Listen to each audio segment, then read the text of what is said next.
Olá, boa noite. Hoje a nossa live é sobre fake news na cirurgia bariátrica. Um tema bem legal. Vai contar com a participação de cirurgião geral, junto comigo, que sou nutricionista. Deixa eu ver aqui se tem como.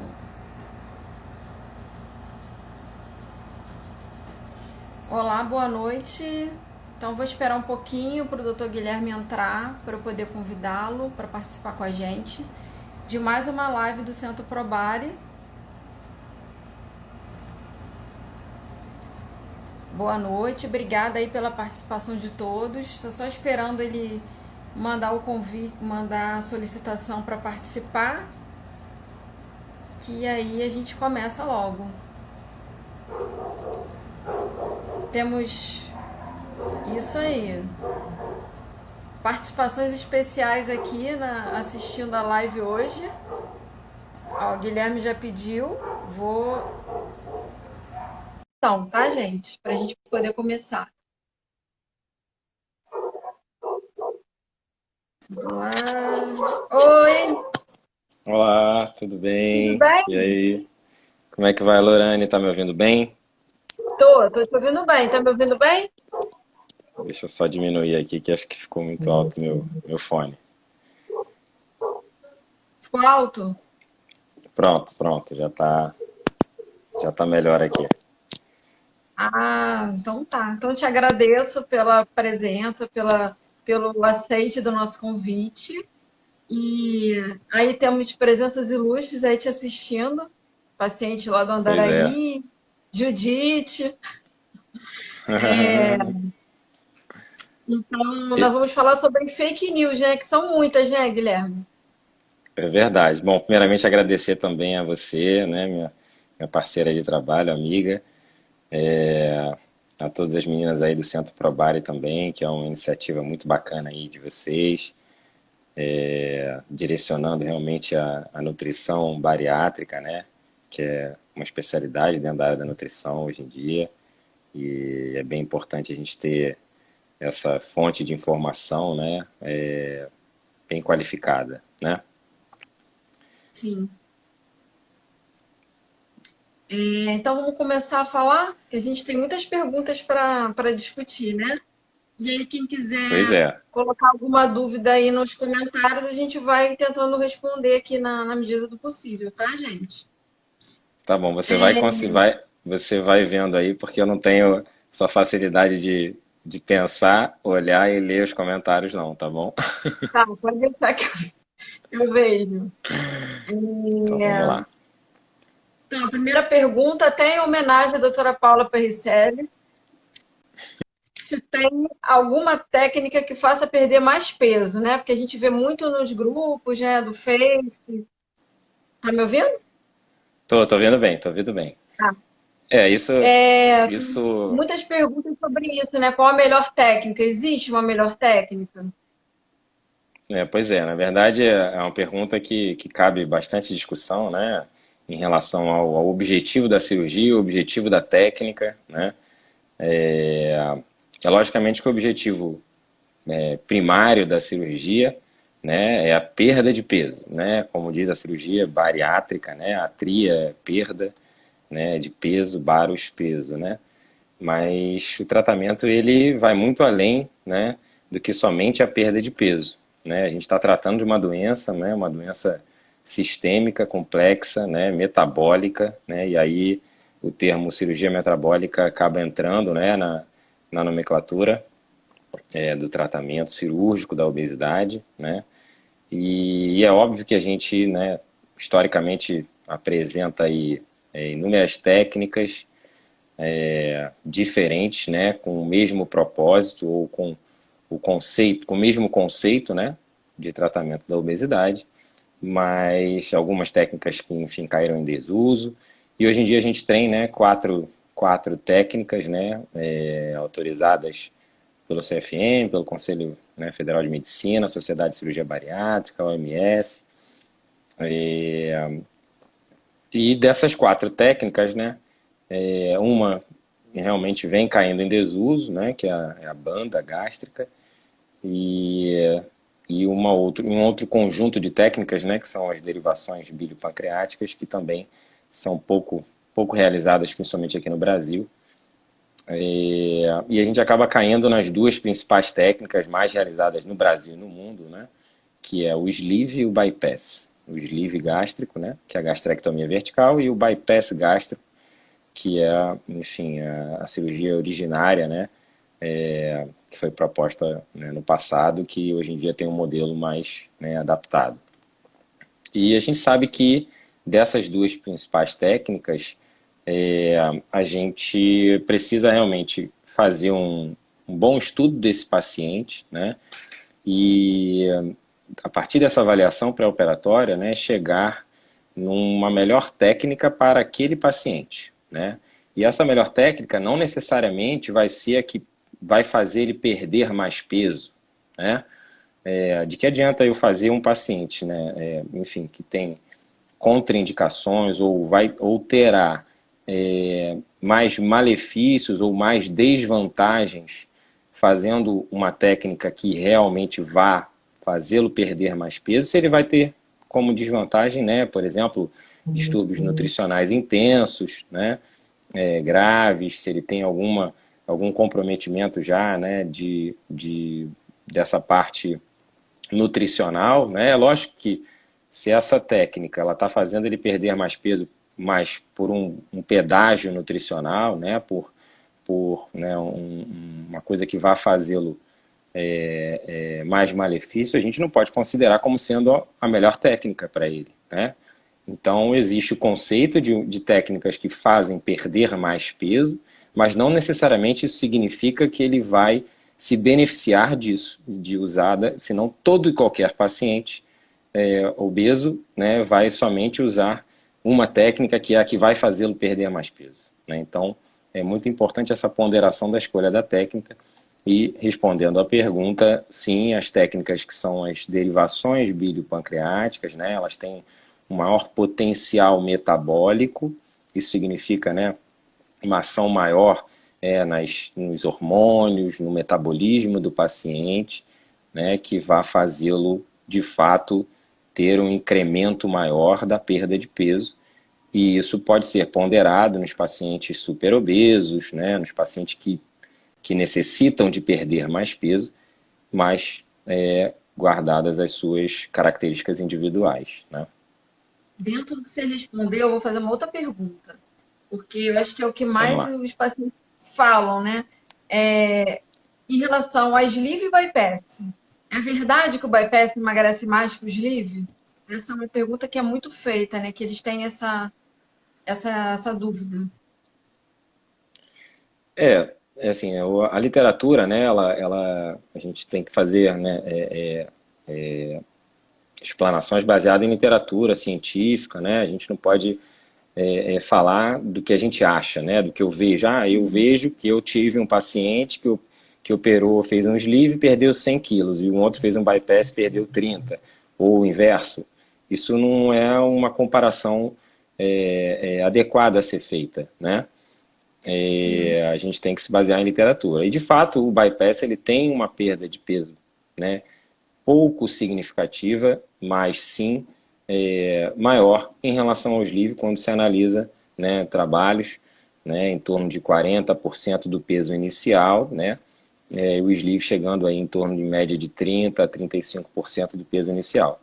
Mas isso, analisando somente a perda de peso, a gente não consegue ter significância estatística, né, para caracterizar o bypass como uma cirurgia que perca mais peso, né, que realmente que tem uma maior perda de peso.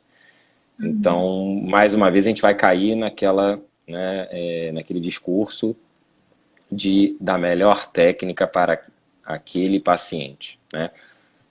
Sim. Não sei se eu fui claro aí, Não, foi porque ótimo. a gente, a gente tem, a gente, a gente tem uma, a gente tem bandeiras, né, que parecem realmente times de futebol, né? E essa Sim. bandeira, geralmente, ela é levantada, ela pode ser levantada tanto pelo grupo de pacientes, pelos leigos, né? que, enfim, são lá defensores de uma técnica, e inclusive também dos profissionais, dos especialistas, dos profissionais de saúde, que são que atuam na área e que também acabam entrando nessa batalha, né? De eu gosto mais dessa, eu gosto mais daquela, eu só faço essa, eu só gostaria de fazer aquela, enfim. Então eu acho que a gente tem que realmente ponderar e tentar achar o ideal aí para o individual de cada paciente. E sempre ressaltando que cada caso é um caso, né? Que o médico, no Cada caso, o caso é um caso. cirurgião bariátrico, ele vai avaliar de acordo com os exames, de acordo com Isso, particularidade daquela pessoa, qual técnica melhor se encaixa para ela, né? Então, não exatamente. adianta, né, ficar Com- nesse frição de que eu quero essa ou eu quero aquela. Não é questão de querer, é questão do possível, né? Do que é mais Isso, aplicável para aquela pessoa, né? conversar com a equipe também, que faz essa leitura, né, do perfil desse paciente. Enfim, a gente tem aí perfis alimentares, né, que a gente acaba também levando em consideração, né, que às vezes a gente pode, enfim, selecionar aquele paciente por um tipo de perfil alimentar e às vezes outros não, mas tudo tem que ser realmente avaliado, né, como um todo e aquele paciente, aquele caso ser eleito, né, para uma técnica. A gente às vezes chega eu, enfim, passo por algumas situações dessa, por realmente fazer essa investigação bem detalhada, mas em situações que a gente pode optar, né? A gente não encontra um melhor, assim, mais prós do que contra para uma técnica. E a gente pode sim dividir isso com o paciente, né? O paciente que realmente busca informações, o paciente que tem, né, traz, né, uma impressão dessa, enfim, dessa questão de escolha da técnica e dividir isso com ele, né? Mas, em hipótese alguma, pode ser o principal. Ah, se ele quer fazer essa, eu vou fazer essa. Ou se eu quero fazer essa, ou se eu só gosto dessa, eu vou fazer essa. Então, é importante essa discussão. Aproveitando um pouco também do que a gente estava conversando, uma outra pergunta também que é muito feita, né? É verdade que bariátrica cura diabetes e outras comorbidades, como hipertensão, etc? Pois é, a cirurgia bariátrica, né, ela entra num processo, né, de tratamento, né, um tratamento multidisciplinar, né, associado à reeducação alimentar, né, mudança de hábitos comportamentais, né, enfim, e esse legado que a cirurgia deixa, né, em relação aos efeitos sobre as comorbidades, ele está também relacionado à perda de peso, né, e também relacionado a efeitos metabólicos que a cirurgia apresenta, né. Então, esse paciente que é portador de obesidade e associado à obesidade, ele também é portador de hipertensão arterial, de diabetes, de esteatose hepática, né, que são essas principais doenças aí relacionadas, a gente vai ter sim, uma ação muito grande no controle dessas doenças, né? Então é muito importante, né, esse conceito de controle das doenças. Por quê? Porque todas essas doenças são doenças crônicas, né? Inclusive a obesidade. Então a bariátrica, ela também não cura a obesidade, quiçá as doenças associadas à obesidade. Então a gente tem o controle de todas essas doenças. Muitas das vezes, deixando de ter a necessidade, sim, de tomar medicações específicas, que são os antipertensivos, né, para pressão alta, os hipoglicemiantes, né, as insulinas, né, nos pacientes diabéticos. E isso é um benefício enorme, né, na vida desse paciente, mas não significa que ele ficou curado de nenhuma doença, né? Por quê? Porque se ele tem e ele apresenta, né, o reganho de peso ou a recidiva de peso, né, que é o termo hoje em dia mais usado, ele vai apresentar a recidiva de todas essas doenças, né? Então ele não ficou curado em hipótese alguma. Ele estava com a doença controlada e essa doença se descontrolou, né? Obviamente pelo abandono de tratamento, né? Porque A cirurgia também, a gente vai entrar nessa discussão, ela também não garante, né, o sucesso do tratamento o resto da vida, né? Esse tratamento ele precisa ser mantido, né, com acompanhamento multidisciplinar pós-operatório, atividades físicas, né, isso tudo que a gente sempre bate nessa tecla. Em relação às técnicas que a gente falou, né? Eu vou logo fazer uma pergunta que apareceu aqui. Se alguma técnica é pior para quem é vegetariano. Na verdade, essa pergunta foi legal. Bom, o vegetariano, né, a grande questão do vegetariano é enfim, a não ingesta, né, de proteína animal, né? Que a gente sabe, né, que a proteína animal é muito importante no paciente bariátrico, né?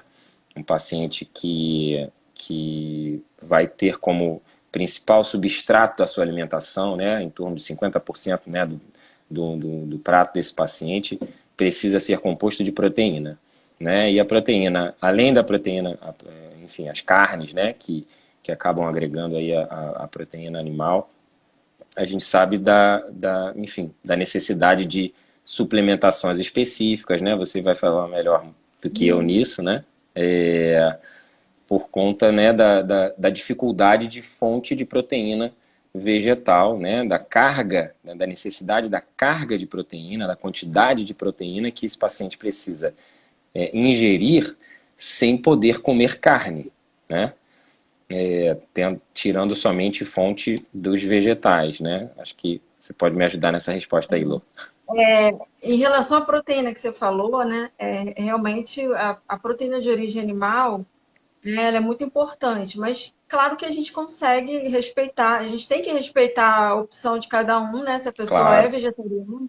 E também depende do tipo de vegetarianismo. Tem vegetariano que consome leite e ovos. Tem vegetariano, entendeu? Tem várias classificações dentro disso.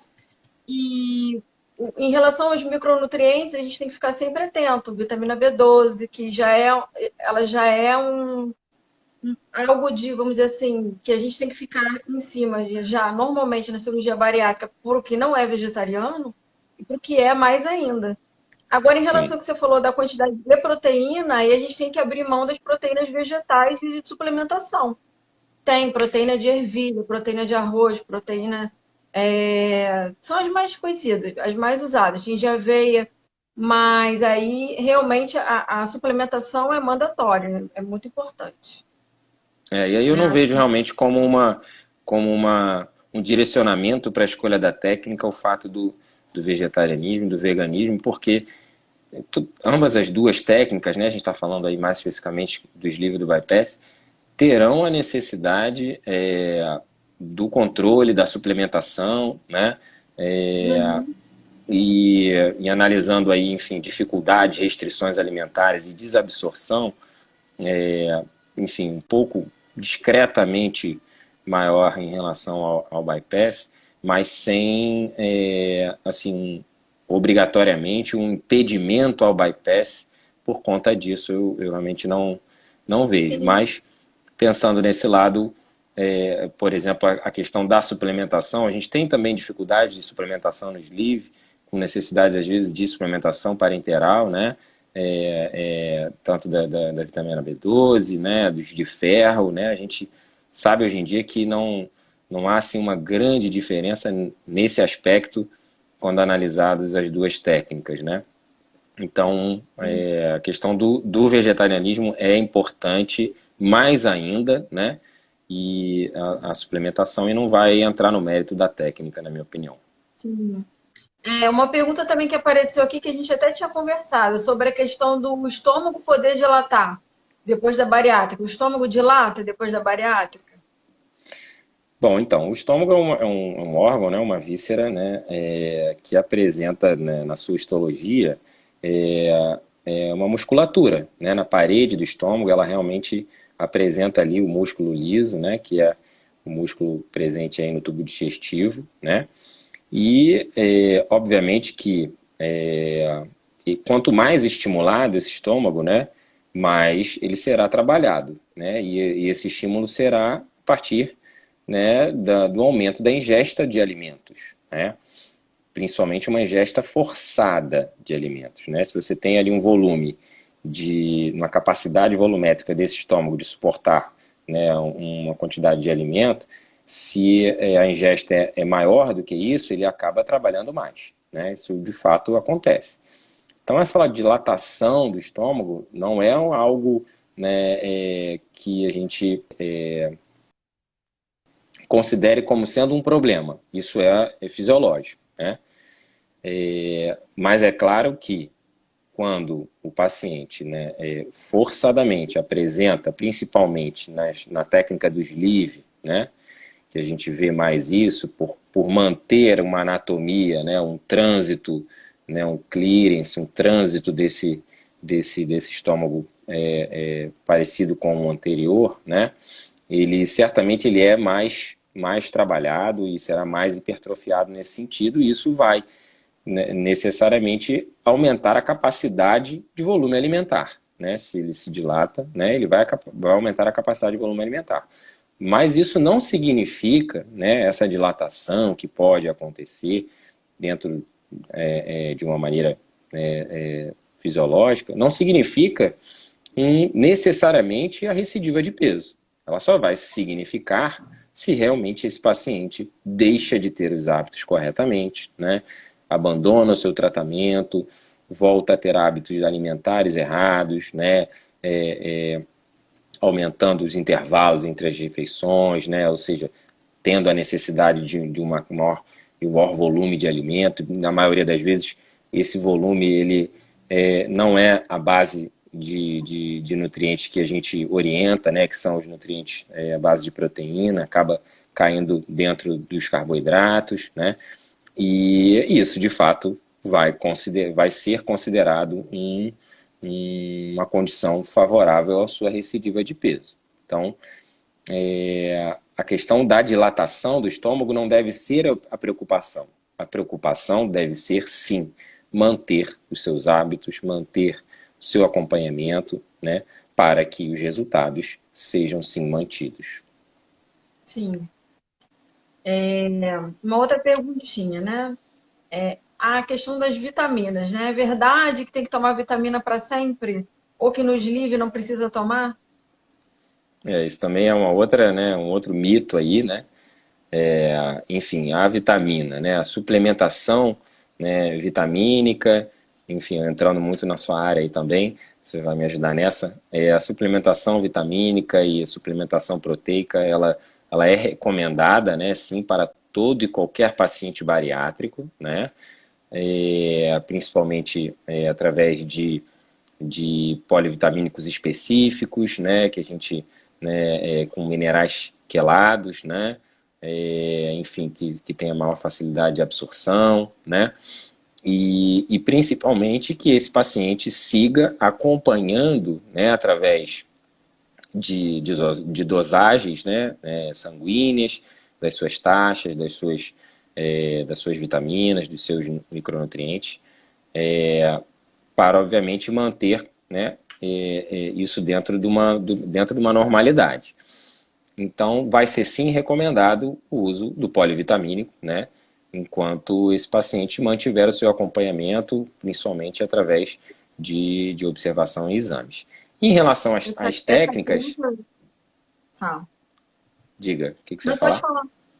Não, eu ia falar que no Bom, início, logo que começou o sleeve, os cirurgiões muitos cirurgiões falavam isso, que o sleeve era melhor porque não precisava essa reposição, né, de polivitamínicos. Isso logo que começou. E aí depois com os pois trabalhos é. a gente foi vendo que as deficiências existem nos dois, né? Porque diminui o volume, né? A ingestão dos alimentos diminui. Mexe com a questão do ácido do estômago, que diminui. Então a absorção de alguns nutrientes diminui. Então não tem jeito. Tem É para onde isso aí. correr. Aí, exatamente, entrando no mérito da técnica, absolutamente a gente vai considerar isso como sendo, né, por exemplo, uma escolha da técnica. Ah, então eu vou fazer o sleeve porque o sleeve não precisa de tomar vitaminas. Isso é absolutamente errado, né? É, a gente já tem isso comprovado cientificamente, a necessidade também né, da suplementação no sleeve. Ah, porque não tem o desvio, né, não tem o desvio intestinal, porque o alimento continua passando pelo duodeno. Mas mesmo assim a gente sabe das dificuldades de absorção também no sleeve, pela diminuição do fator intrínseco, né, Uhum. pelo esvaziamento rápido, né, principalmente, né, a gente sabe que tem um clearance muito rápido a cirurgia do sleeve, e esse clearance, né, esse esvaziamento rápido é o que caracterizou a cirurgia do sleeve como uma cirurgia de sucesso, né, porque é esse esvaziamento rápido que vai levar a efeitos também metabólicos, né, a gente também vai conversar sobre isso aí, e aí a cirurgia ela acaba tendo sucesso também por essa situação, mas acaba tendo e sendo necessária a suplementação igualmente ao bypass, e a gente já viu, né, a gente trabalha no SUS juntos aí, bastante pacientes que apresentam, né, distúrbios nutricionais, né, hipovitaminoses, mesmo fazendo a cirurgia do sleeve, né, principalmente esses pacientes que acabam não tendo uma facilidade de acesso a polivitamínicos, né, mais modernos, polivitamínicos que apresentam aí a sua facilidade de absorção, e principalmente com dosagens adequadas, né? Esse paciente usando Uhum. então um polivitamínico ruim, ele necessariamente acaba apresentando sim hipovitaminoses, distúrbios nutricionais, sendo sim também necessário reposição parenteral, por exemplo. Ah, mas por que não dá para tomar pela boca? Eu tenho duodeno, eu passo pelo duodeno, porque a gente está vendo que não está tendo resultado, né? Fazendo aquele ferro oral, fazendo a vitamina B12 oral, e o resultado não vem, né? E aí a gente acaba lançando mão também mesmo no sleeve de suplementação parenteral. Em relação a uma coisa que você falou aí, uma outra pergunta, né? Eu até comentei contigo, né? Que eu tenho, em algumas consultas, eu sempre pergunto ao paciente, até para confirmar qual técnica fizeram, né? O dia da cirurgia, enfim. E aí algumas me respondem assim: ah, eu fiz a cirurgia metabólica. E eu pergunto, mas qual? Eu falo assim: o bypass. Como se o sleeve não tivesse esse efeito metabólico, né? Então, aí fica outra pergunta, né? Todas as duas têm efeito metabólico? Pois é, eu achei bem curioso esse questionamento seu, enfim, vou procurar, né, fazer um raciocínio aí com relação aos meus pacientes, porque eu realmente gosto bastante de explicar, né, detalhes das técnicas e os efeitos principais das técnicas para o paciente, e posso estar realmente, se foram meus, se foram os meus, realmente levando uma impressão, né, nesse sentido, querendo dizer que somente o bypass é uma cirurgia metabólica. Na verdade, a cirurgia bariátrica é uma cirurgia bariátrica e metabólica, né? A gente não faz um tratamento apenas para perda de peso, né? Porque para perder peso precisa mexer no metabolismo, né? Uhum. Senão senão a gente não tinha aí, por exemplo, resultados, né, ruins em tratamentos propostos que não apresentam efeitos metabólicos, né? Somente restritivos alimentares, né? Como por exemplo o balão intragástrico, né? Da gente ver aí entrando também um pouquinho nesse tema, o alto índice de falha, né, do tratamento com o balão, justamente por ser uma técnica eminentemente, não um tratamento eminentemente restritivo e sem, de fato, grandes efeitos metabólicos. E aí, quando a gente fala de cirurgia bariátrica, a gente fala de cirurgia bariátrica e metabólica. Então, de fato, o sleeve, tanto quanto o bypass, né, é uma cirurgia também metabólica, né? De que maneira? Ah, doutor, mas ele não mexe no intestino, não é? Realmente não mexe. Mas voltando naquele tema, o esvaziamento gástrico acelerado, né, ou seja, a comida passando rapidamente pelo estômago e seguindo em direção ao duodeno e jejum no ilho, gera também efeitos no metabolismo desse paciente, né, efeitos, né, nos hormônios produzidos pelo intestino, né, e isso vai auxiliá-lo no controle do seu metabolismo, no controle da fome, do apetite, da saciedade, né? Então são sim efeitos endocrinológicos, hormonais, né? Mas de fato o bypass, por apresentar o desvio do adenal, né, ele acaba deixando esse legado, né, pulmonar, né, principalmente quando se trata, né, do tema diabetes, né? O paciente diabético, sem dúvida, que ele se beneficia mais do bypass, né? Justamente pela ação nessa insulina, né? Que é o hormônio que apresenta aí deficiência da sua ação, e o bypass acaba tendo, né, um resultado nesse sentido. As duas técnicas apresentam sim efeitos metabólicos e são consideradas cirurgias metabólicas. Ótimo. Então vamos lá. E eu acho que a gente vai ter que fazer a parte 2, hein, Guilherme? Porque a gente não está nem na metade do que a gente se propôs a falar. Pois é, imaginei isso, a gente fez muita pergunta lá. Se não der certo na primeira, posso fazer outras vezes? Na primeira cirurgia, né, que você diz. Na primeira Bom, cirurgia. isso é um tema também cada vez mais discutido, né, a questão da reoperação bariátrica, né, de uma nova cirurgia bariátrica, que a gente acaba considerando como cirurgia revisional, né, é o termo aí que a gente utiliza, né, que é fazer uma revisão da sua cirurgia inicial, né. Isso é factível e cada vez, né, vem mais sendo realizado, né, mas antes de pensar numa segunda cirurgia, ou numa terceira, ou numa quarta, enfim, em outras cirurgias, deve-se primeiramente imaginar, ter como conceito de que a primeira cirurgia é a que traz melhores resultados, né? E por isso, o paciente precisa valorizar, né, a sua cirurgia, né, aproveitar, né, a oportunidade que está sendo feita, né, para ter o seu melhor resultado, né, nessa primeira cirurgia. Então a gente vai, né, o paciente que fez uma cirurgia, apresentou a recidiva de peso, a gente vai primeiramente analisar, né, qual é o motivo dessa recidiva, que na maioria das vezes, né, maioria dos casos, ela está relacionada ao abandono do tratamento, né? Então não é um problema técnico da cirurgia que a gente busca corrigir, né, quando o paciente reganha peso a qualquer momento, né?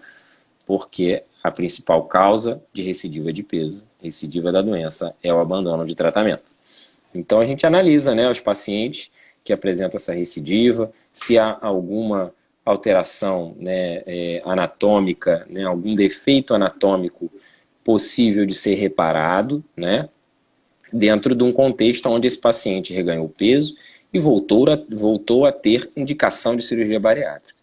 Ou até mesmo se existe a possibilidade de uma troca de técnica, de uma mudança de técnica, né, pensando nessa questão, né, de uma cirurgia que vai trazer um potencial maior, né, de perda de peso, ou um potencial metabólico maior, né, ajudando nessa retomada de tratamento.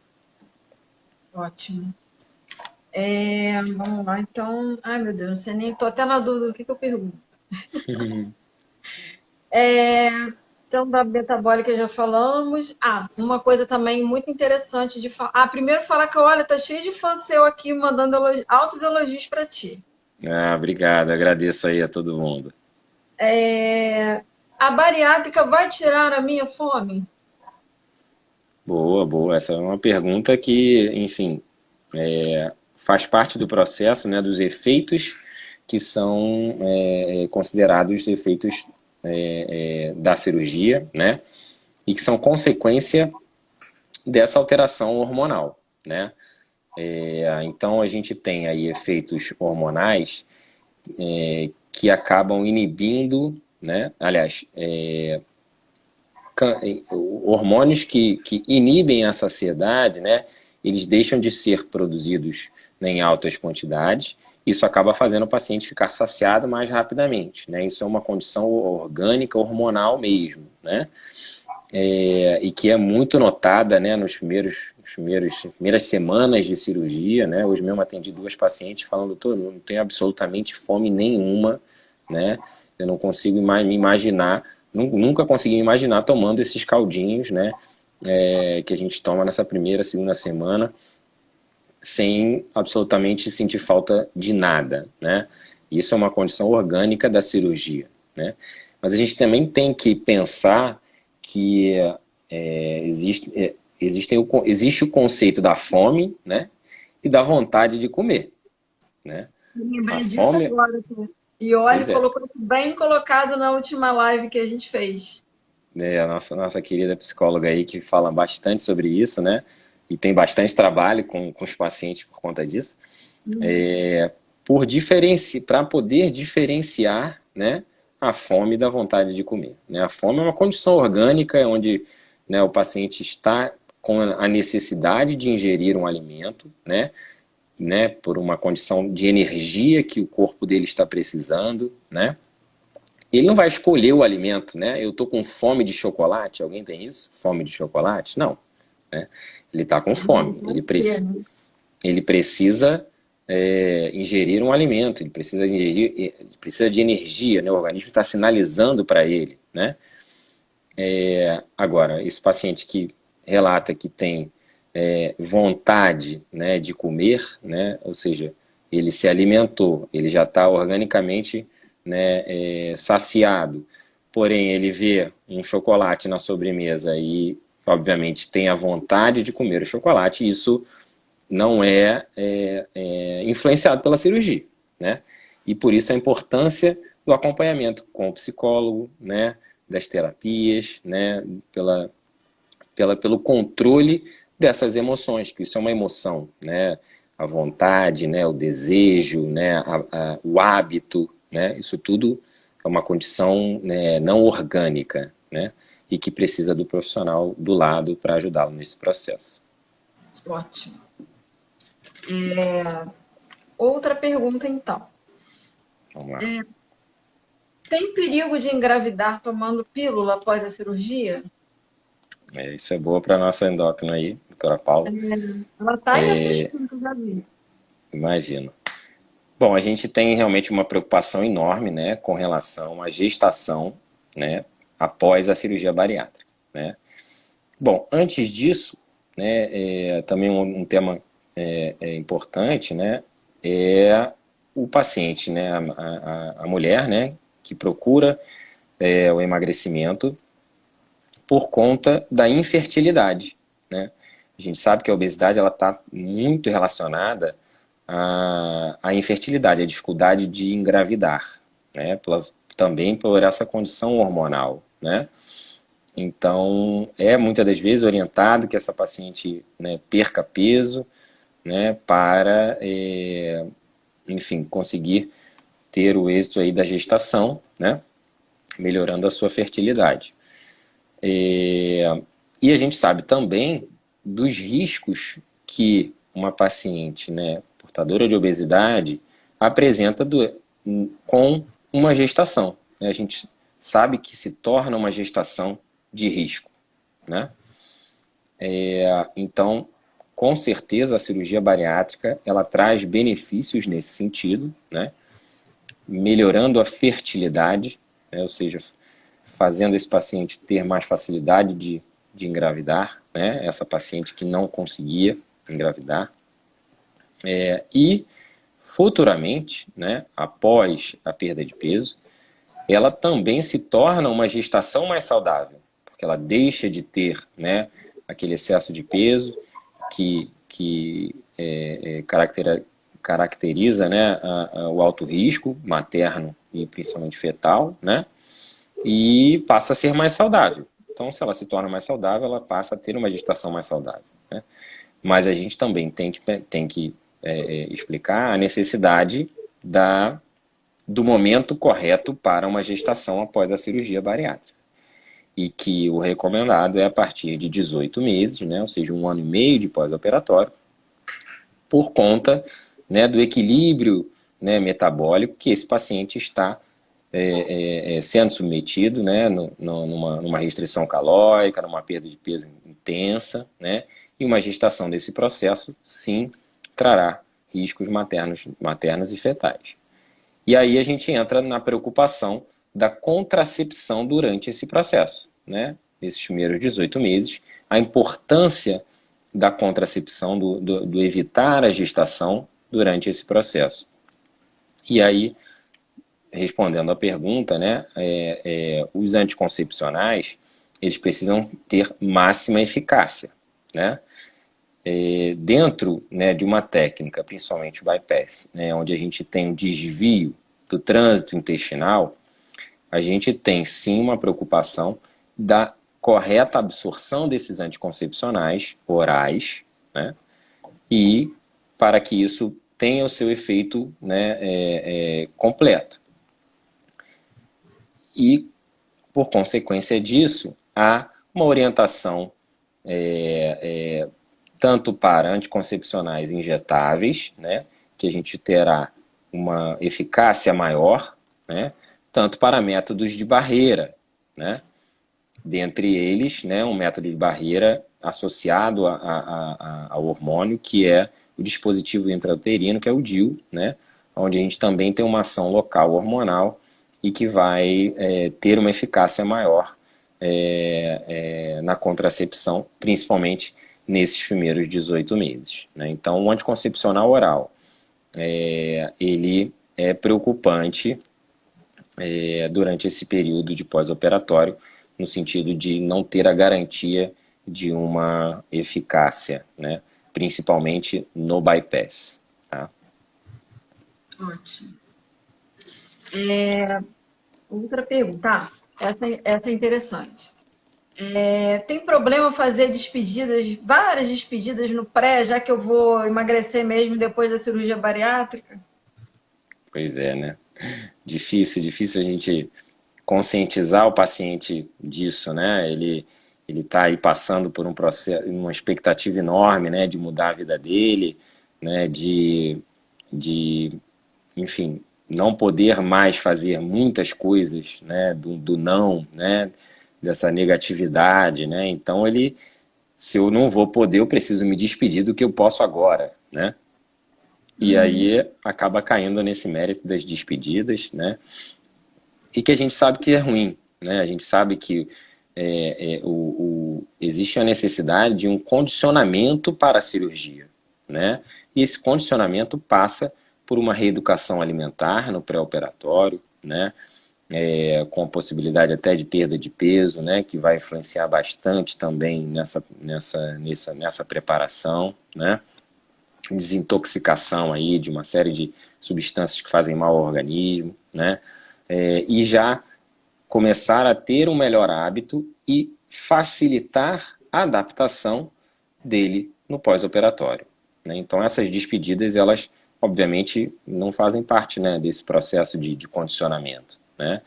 Esse paciente vai ter uma facilidade de adaptação e isso consequentemente também um melhor resultado inicial, né, também na perda de peso, né, se ele já se condicionou antes da cirurgia. Eu falo muito para eles isso, né? Que a gente sabe, vários trabalhos mostram que quem perde peso no pré-operatório tem um resultado melhor no pós-operatório, né? Com Além certeza. de ter resultados melhores, reduz o risco, né, no procedimento. Quem tem um fígado mega gorduroso, né, com uma esteatose já acentuada, Verdade. essa perda de peso ajuda a reduzir o fígado e ajuda vocês na hora, né, do procedimento. E aí isso tudo é muito importante, então eles terem isso em mente, né, que o tratamento começa já no pré-operatório. Ele não tem que esperar acontecer a cirurgia para mudar de vida, né, para tentar ir mudando de hábito. Isso já é uma coisa que tem que ser feita desde o início, né? Com certeza, principalmente nos pacientes super obesos, né, que a gente sabe que é o paciente aí de Com maior índice risco, maior do que né, 50, exatamente, maior do que 50, que a gente tem assim esse nosso protocolo, né, de uma perda de peso obrigatória até, né, nos casos, né, de um percentual relacionado ao peso inicial, né, e como é importante, como a gente vê uma melhora, né, de resultados nesse sentido, inclusive trabalhos, a gente teve no último congresso, né, numa palestra lá do doutor,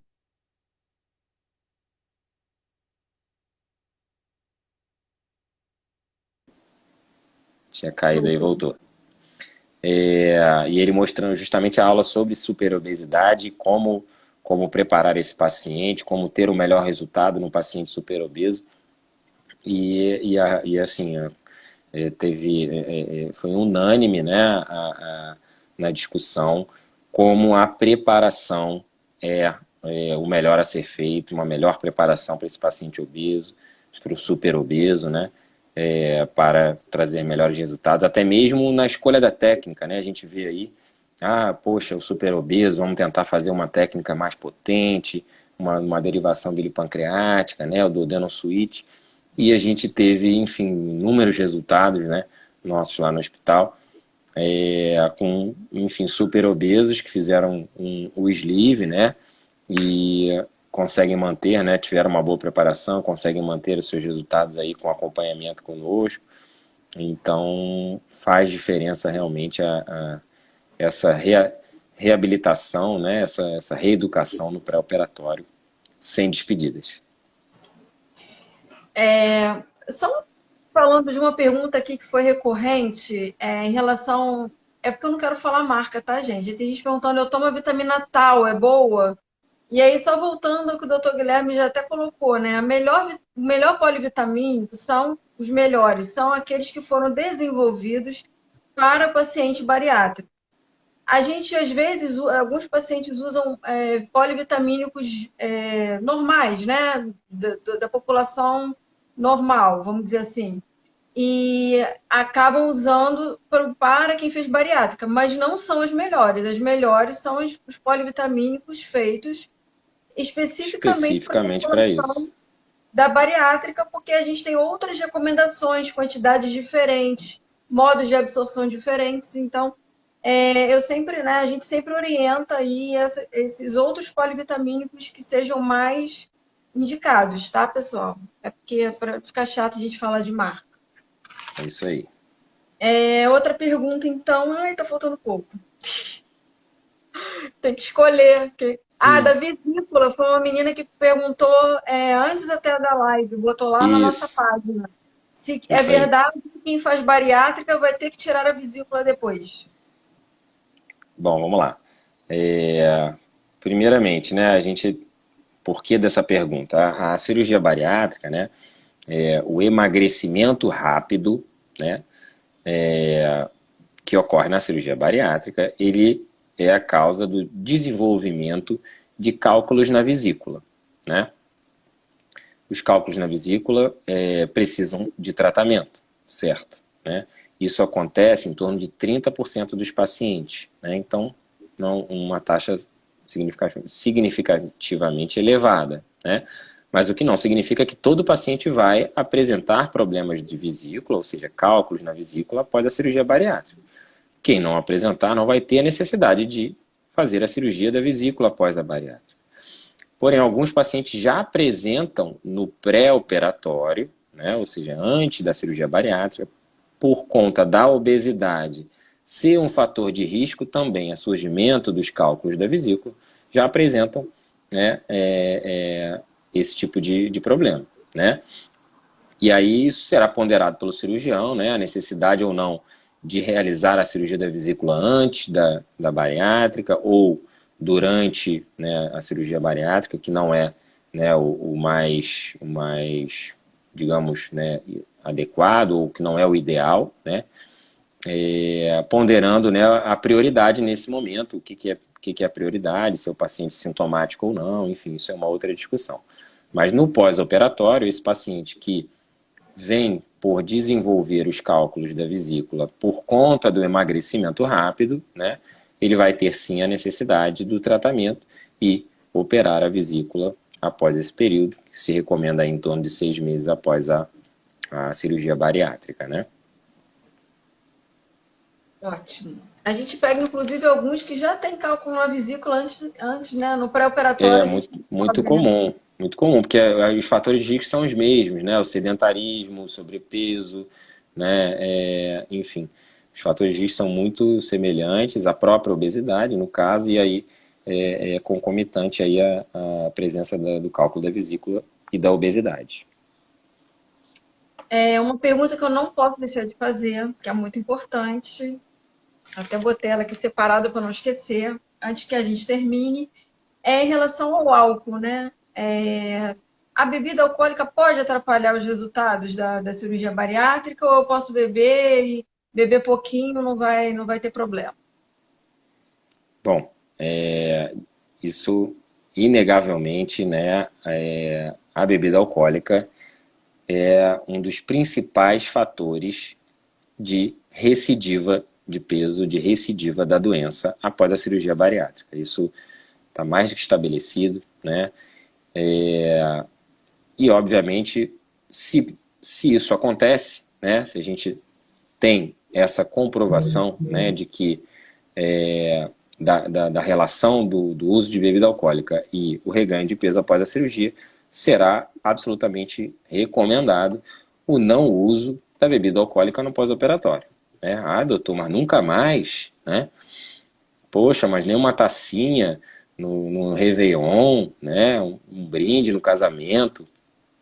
Pois é, a dificuldade é justamente de só uma tacinha, de só um chopp, né? De só uma latinha, né?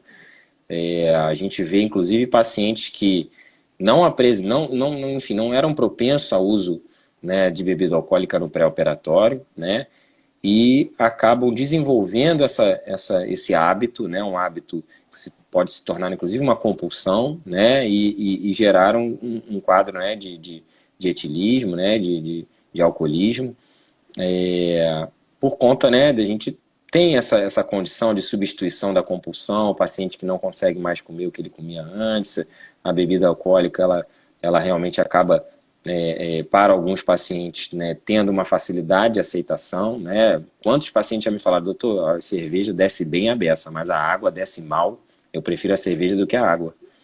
Né? Você vê, é nítido, né? Se o camarada já vem com esse relato, né, de que ele não consegue beber água e consegue beber a cerveja, o que ele vai escolher, né?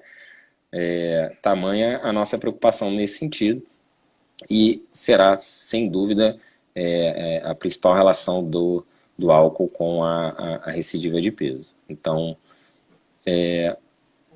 será recomendado o não uso da bebida alcoólica no pós-operatório. O álcool ele tem uma caloria bem parecida com a gordura, né? A gordura tem 9 quilocalorias, o álcool tem 7, né? Então é mais do que o carboidrato. Então é uma coisa Fora muito isso. perigosa, né? E fora o E volume, né? O volume de bebida, né, que se bebe, né? Ninguém toma só um chopinho, né? Então, às vezes, doutor, eu não parei o refrigerante, não bebo refrigerante, mas está bebendo, né, a cerveja. O refrigerante, ninguém toma 10 latinhas de refrigerante, né, no bar, mas tomam 10 latinhas de cerveja, né? Então também tem essa relação do consumo, né, da quantidade de consumo e não é alimento, mas enfim, uma ingesta com alto teor calórico e que certamente vai estar relacionada ao sobrepeso, à recidiva de peso. outro perigo também é que o consumo do álcool, né, a longo prazo, de forma frequente, ele também altera a absorção de algumas vitaminas, como por exemplo a vitamina B1, né? Sem Então, é dúvida. comum, às vezes, a pessoa apresentar deficiência de algumas vitaminas pela ingestão do álcool. E uma coisa que você estava falando aí que eu vejo muito também, as pessoas acharem que o problema é beber destilado, mas a cerveja não tem problema. A cerveja é diurético, a cerveja é uma coisa leve, não tem nenhuma relação com o alcoolismo, a cerveja. Cerveja é normal, né? Eu não bebo cachaça. Aí a pessoa já se arma logo, né? Não, eu não bebo uísque, essas coisas pesadas eu não tomo, mas só uma cerveja, né? Pois Então as é, pessoas mas não é uma, né? confundem. Oi? E o grande problema é que não é uma, né? Exatamente. Muito bem. Meu Deus. Não sei se eu faço outra pergunta ou se você quer falar alguma coisa para a gente encerrar, fazer alguma consideração. Ver se tem alguém aí com alguma pergunta da lista aí. Deixa eu passar Vamos ver aqui. aí. Nossa, muitos elogios para você. A nossa listagem lá tinha mais coisa realmente, mas uma Tem hora muita só é pouco, coisa. né? Uma hora é pouco. Outra coisa também do fumo, né? Se tem problema depois da bariátrica, ou se fumante não deve fazer bariátrica. A questão do cigarro, né? É uma preocupação em qualquer tipo de preparação pré-operatória, né? De toda a cirurgia, por conta dos efeitos do cigarro, né? Na questão circulatória, né? Nos eventos aí trombóticos, a chance de infecções respiratórias, complicações embólicas, né? Tromboembólicas. Então vai ser recomendado, né, a diminuição da carga tabágica desse paciente e dentro do possível, né, a suspensão nos 30 dias pré-operatórios, né, também por conta das complicações da cirurgia em si. A gente tem aí um alto índice de fístulas, né, num paciente usuário, né, de fumante, né, usuário por conta dessa alteração circulatória, as fístulas, que são os vazamentos dos grampos, né? Por isso a nossa preocupação aí, principalmente no pré-operatório, de redução e suspensão nos primeiros 30 dias anteriores à cirurgia. Ótimo. Deixa eu ver se tem alguma rapidinho que dê pra gente responder. Ai, meu Deus. Quando cessa o emagrecimento, né? Ou eu vou ficar emagrecendo até, sei lá, 3 anos, 4 anos, é uma coisa indefinida. Pois é, a gente tem aí, né, uma perspectiva de perda de peso, né, até 2 anos de pós-operatório, né? Alguns pacientes no primeiro ano já acabam atingindo, né, o seu peso, entre aspas, ideal, né? Outros, né, continuam perdendo peso aí até 2 anos, né? E após 2 anos a gente sabe que já há, né, uma estabilização do peso, né? Entrando, logicamente, dentro de uma faixa de peso saudável, né? E obviamente que o paciente não vai continuar emagrecendo para sempre, né? Principalmente quando ele atinge, né, o seu equilíbrio corporal, né? O organismo ele tem essa leitura, né, da quantidade, né, de gasto energético involuntário, né?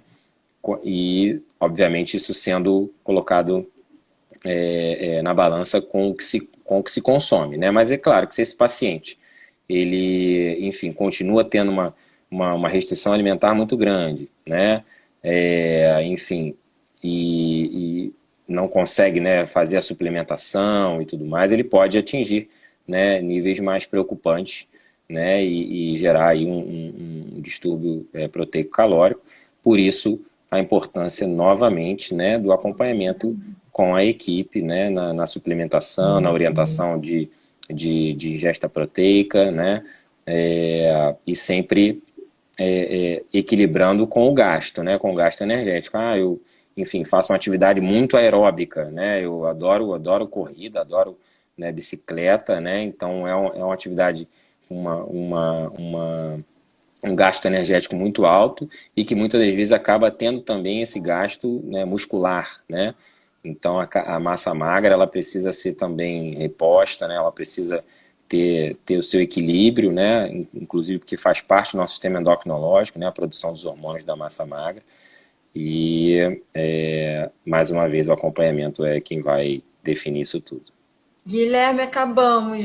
Daqui a pouco eu vou cortar, gente. Então, eu queria te Beleza. agradecer de coração por você ter aceitado o nosso convite. Obrigado, Lu. Valeu. Tem trilhões de elogios aqui para você. Realmente, é maravilhoso, né, Guilherme? Que Guilherme, isso. Aí tchau, não bebê, vai, Guilherme.